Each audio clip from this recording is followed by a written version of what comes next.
So guys, now let us take an example. Let the router fetches an IP address from the IP header of the incoming packet, and let the IP address is 128.2.3.5, and our objective is to look up into this mtry data structure in order to find the route as per the longest prefix match principle. So the very first thing that we need to do is to convert the given IP address into its equivalent binary form. So this is the binary form of this IP address, which is a 32-bit address. Now we will parse this 32-bit IP address into this mtry data structure starting from the root. Now note that route lookup algorithm uses an intermediate data structure called stack.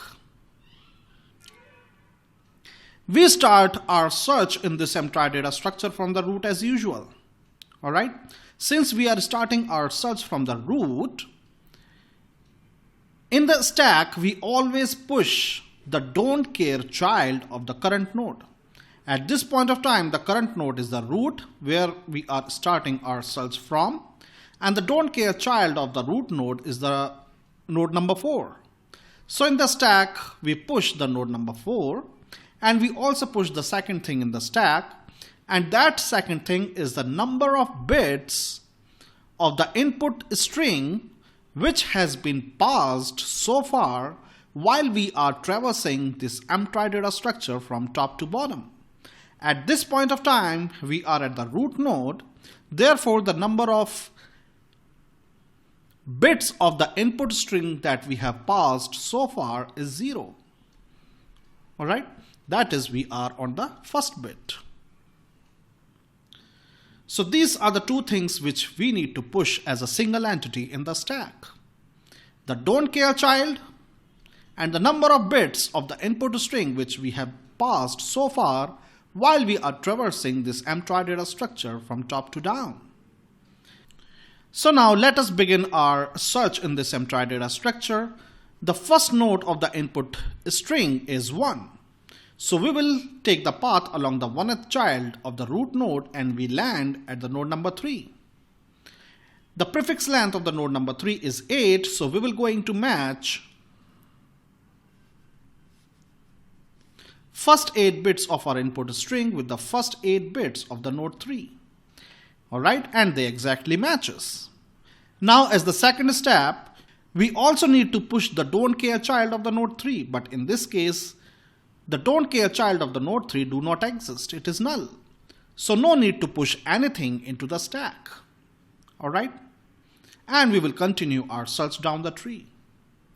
So the next bit of the input string is 0, so we will take the path along the 0th child of the node 3, and we will land at node number 7. The prefix length of the node number 7 is 8, so we will going to match the next 8 bits of the input string with the 8 bits of the node 7, and they exactly matches. Because they exactly matches, therefore we will going to push the don't care child of the node 7 into the stack. So don't care child of the node 7 is 6, that is 6th node, and by the time we reach the node number 7, the total number of bits that we have parsed on the input string is 8 plus 8, which is 16. So 16 bits of the input string has been successfully parsed so far. And after making an entry into the stack, we will continue our search. Now the next bit of the input string is 0. So we will take the path along the 0th child of the node 7, and we land at the node number 5. The prefix length of the node number 5 is 16, so we will going to match the 16 bits of the input string with the 16 bits of the effective prefix of the node 5, and they do not matches, unfortunately.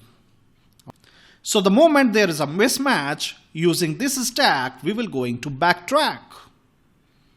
So we will backtrack and we will shift our search from the node 5 to the node 6.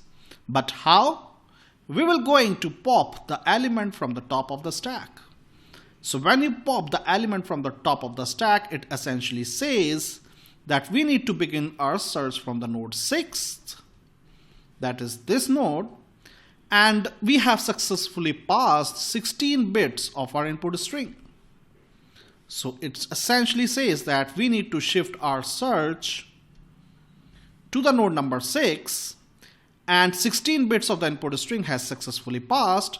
So we need to begin matching the bits of the input string from this particular bit, because previous 16 bits have already been passed in the mTry data structure. All right. So what we will going to do, we will going to shift our search to the node number 6 because we have popped out this entry from the stack. The entry of the stack essentially tells us that where we have to shift our search in this mTry data structure. So here, after shifting to the node number 6, the prefix length of the node number 6 is 16. So we have to match the 16 bits of the input string with the 16 bits of the node 6, and they matches. All right. So here the entire input string of the input is exhausted. So this is the node where our search ends. So the node 6 corresponds to the route 128.2.0.0/16. So this is the route which matches with our IP address as per the longest prefix match principle. And the next hope of this route, that is the data part of the route, will be used for forwarding the traffic. And note that when your route lookup algorithm ends, it is not necessary that your stack should be empty. All right. Your stack may have some elements by the time you have found the route of your interest.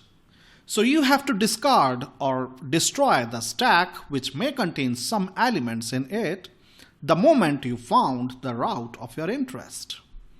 All right. So in the stack, we always push the node which is a don't care child of its parent. Whenever there is a no match, backtrack using stack pop operation. Destroy the stack after the search is complete. All right. So we will destroy the stack because we have already found the route of our interest. Let us discuss the route lookup algorithm with one more example in the next lecture video.